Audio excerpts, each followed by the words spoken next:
Welcome back to my channel. Today I introduce to you the first part of a long-awaited video about Jaguar X-type intake manifold removal. This part covers the O-ring intake gaskets replacement. Among other interesting things, I'll show you which bolts I tighten first so that not to tear the bronze inserts out of the plastic intake lower part. Compare OEM gaskets with compatible ones, both lowers and uppers. Show you how I attach the evap line to the manifold, considering that the OEM clips retaining it are long since broken and discarded. Perform a throttle adaptation necessary since I've checked and replaced a pretty good amount of parts. So let's begin. First of all, I remove coolant hoses from the coolant reservoir and from the throttle body heater, in case the throttle is heated. In summer, I don't heat the throttle, so the coolant hose is connected straight to the coolant tank. But in winter, I never forget to connect the coolant long hose to the throttle heater on the manifold to prevent the throttle lid from getting freezed and stuck. After that, I detach the coolant hose from retaining clips and lean it with its end high, so that not to drain the coolant from the system. I disconnect the electrical connectors of the intake manifold tuning valves and the manifold absolute pressure sensor. I detach the crankcase ventilation hose, unplug the idle air control valve connector. After that, I detach the evap and brake booster vacuum pipes. Normally one should press the retaining clip and remove the vacuum pipe, but on my car the retaining clips are long since broken and I make use of my own method of keeping them in their place. I'll show you details later in this video when I come to installing the evap hose. So I disconnect the PCV hose and unplug the throttle position sensor connector. I unfasten the clamp and detach the air cleaner outlet pipe from the throttle body. After that, I break free, unscrew and remove a 10 mm bolt of the manifold support bracket on the back end of the engine.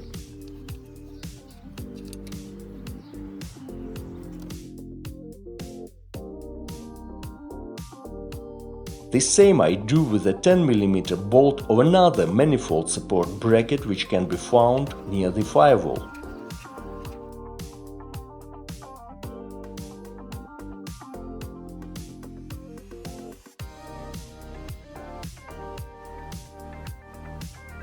Besides, I detach a wiring harness behind the manifold. I break free and unscrew two 10 mm bolts securing it. It's rather tight to take a video over there, but I did my best, you see.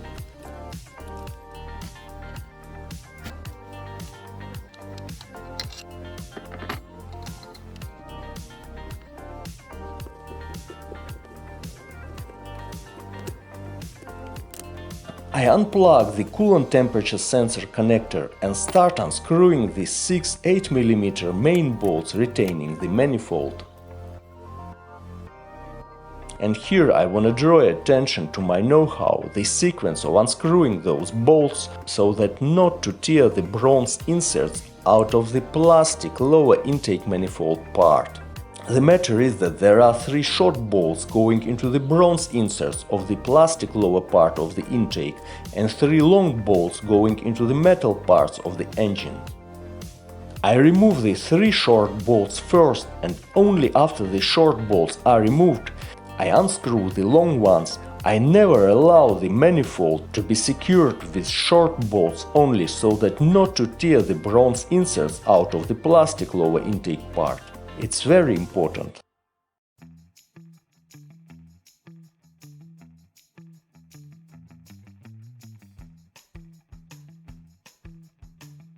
Surely, when installing the intake manifold, I reverse the removal order.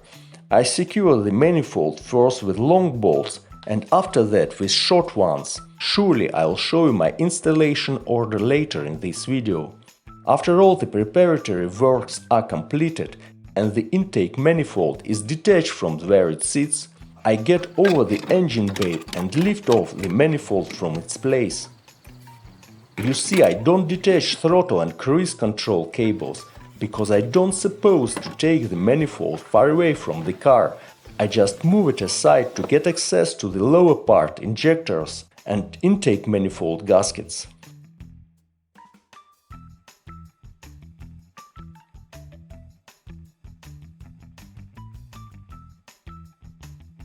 You see, I make use of green Volkswagen upper gaskets. They are compatible with a 2.1 engine in case of utmost necessity. Surely I'll give you their part number later in this video and in description below. Besides, I'm going to compare these gaskets with the OEM ones. So after the gaskets are removed, I go on unscrewing the plastic lower part of the intake manifold. All the 4 8mm bolts securing it go into the metal part of the engine head, and there is no risk to strip any bronze inserts or tear them out.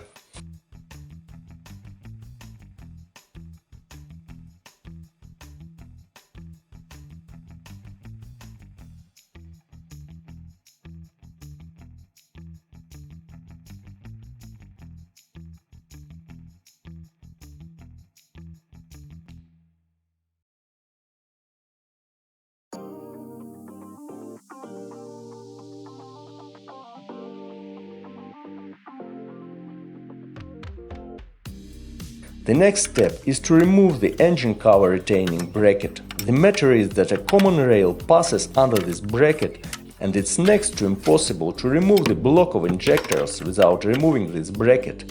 You know, I wouldn't remove it if there were any chance to avoid this step. So I unscrew 2 8mm nuts and remove them together with the engine cover retaining bracket. Next, I have to unplug the fuel injector harness connector. The connector is pretty stiff and it's not easy to detach the two parts from each other, so I put a mirror under it to show you where the tab can be found. After pressing on the tab, I unplug the connector.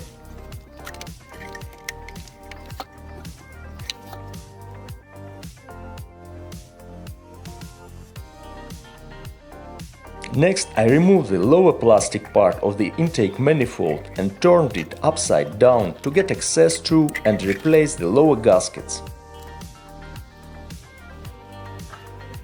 You see, these gaskets are also not the OEM X-type gaskets. They are of some CHRYSLER engine. As usual, I'll give you their numbers later in this video and in description below. I installed these gaskets on my 2.1 X-type engine in case of utmost necessity, and now it turned out that I've been using these red CHRYSLER and green Volkswagen gaskets for quite a while, and it's high time to replace them with OEM ones.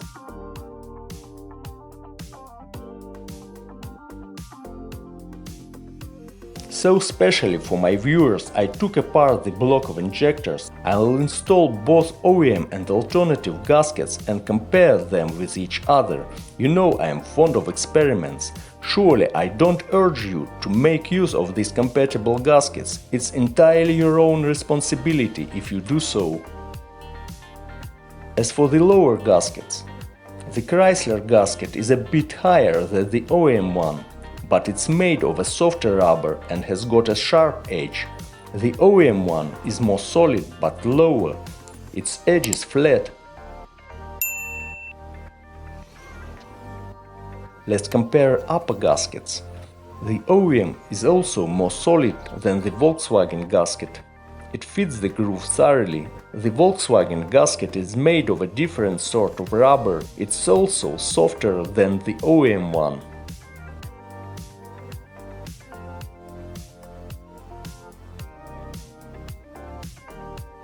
So, as I have already told you, I've omitted that part of the footage where I remove, check and install the block of injectors. I'll show you all this in my next video, otherwise this story would be too long and boring. I installed all the 6 lower OEM gaskets back in place. I'll not even cut this moment for you, so that you could have some time to pay attention to all details and thoroughly understand what I'm doing.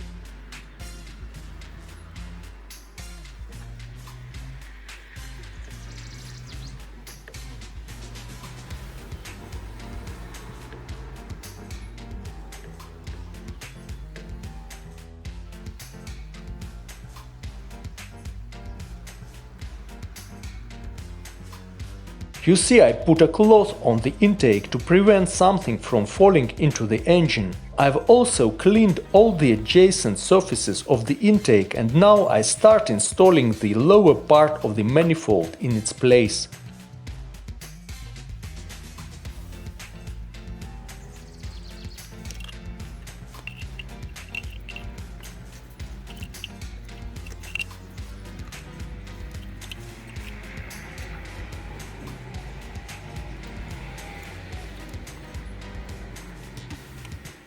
I fed the 3 long bolts securing the metal part of the manifold itself, using them as guides because I had the injector block taken to parts. Otherwise, I would directly secure the lower part of the manifold with 4 8mm bolts. I tighten those 4 bolts, they go into the metal part of the engine, there is minor risk to strip them.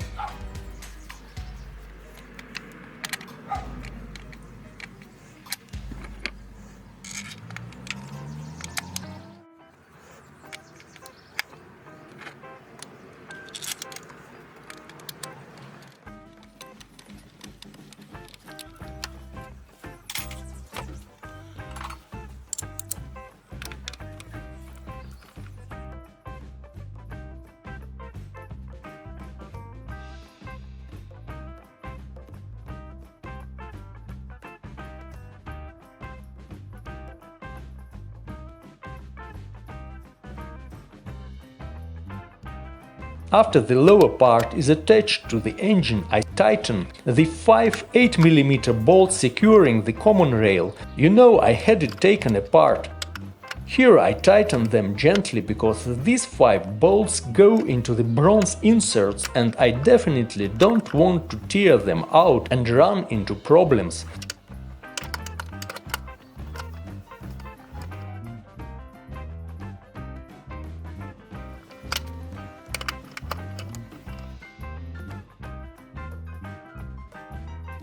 After that, I remove my 3 long upper manifold bolts, which I have used as guides.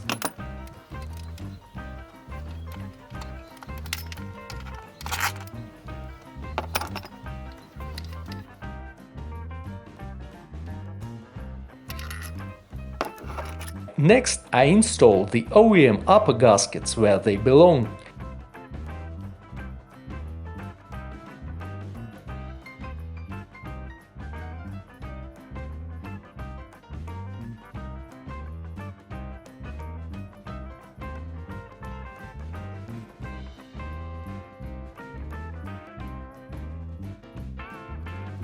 I install the engine cover retaining bracket, because it will be very tricky to put it back in place when the manifold is already installed.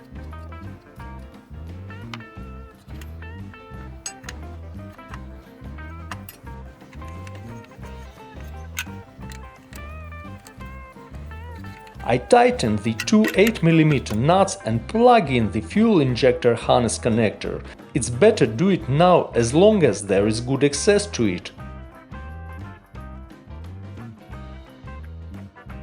I get over the engine compartment once again and put the manifold back in place, connecting the air cleaner outlet to the throttle.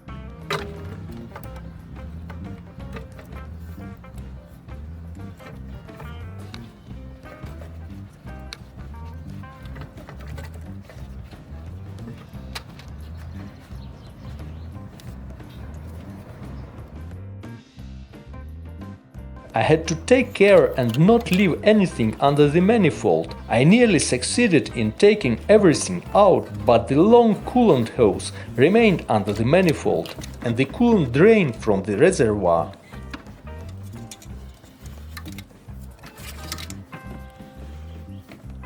So I started securing the manifold with 3 8mm long bolts first.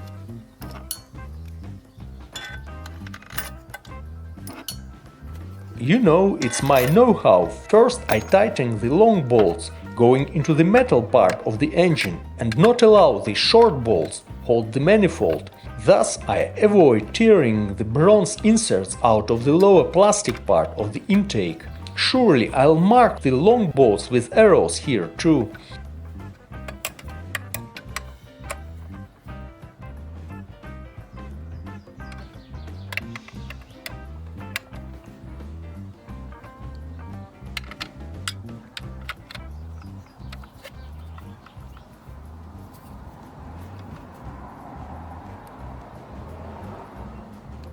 After the 3 8mm long bolts are installed, I go on installing the short ones, tightening them gently and keeping in mind that they shouldn't be over-tightened.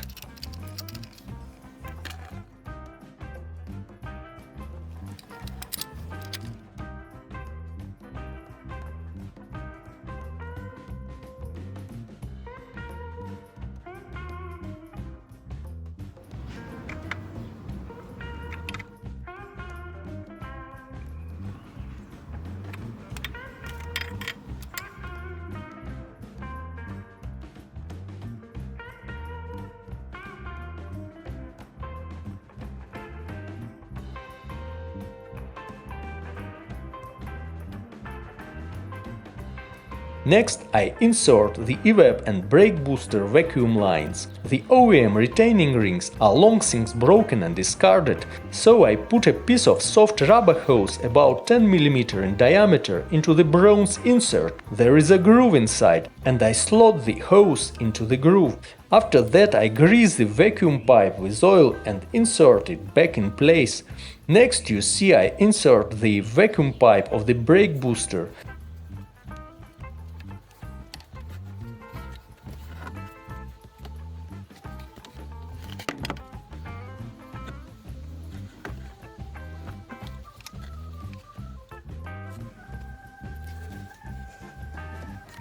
I plug in the connectors of the intake manifold tuning valves and the map sensor, attach the coolant hose to the retaining clips.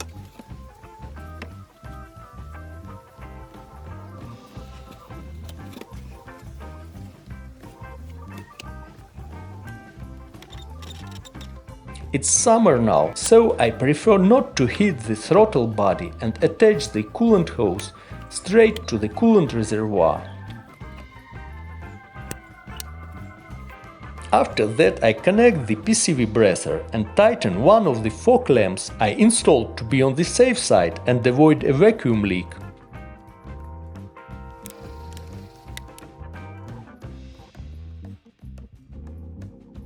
I plug in an idle control valve connector, a throttle position sensor connector, and insert another PCV breather to where it belongs.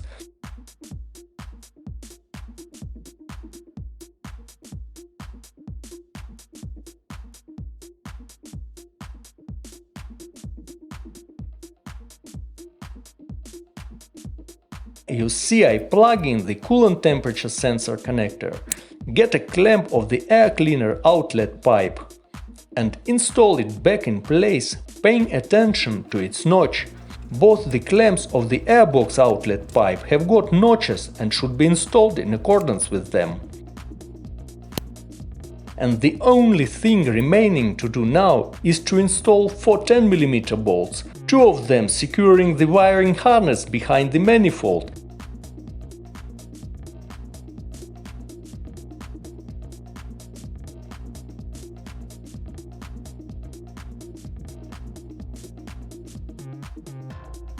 And the other 2, the intake manifold support brackets. Surely I tightened the 4 of them.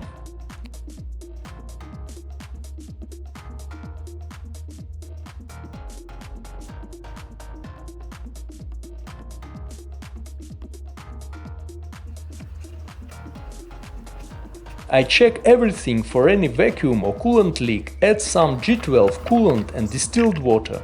You see, I make a mixture straight into the coolant tank. I close the coolant tank with a cap without a valve. I've long since discarded it, and after that I start the engine. I have a lot of things replaced, taken apart, installed, so I have to perform a throttle adaptation procedure.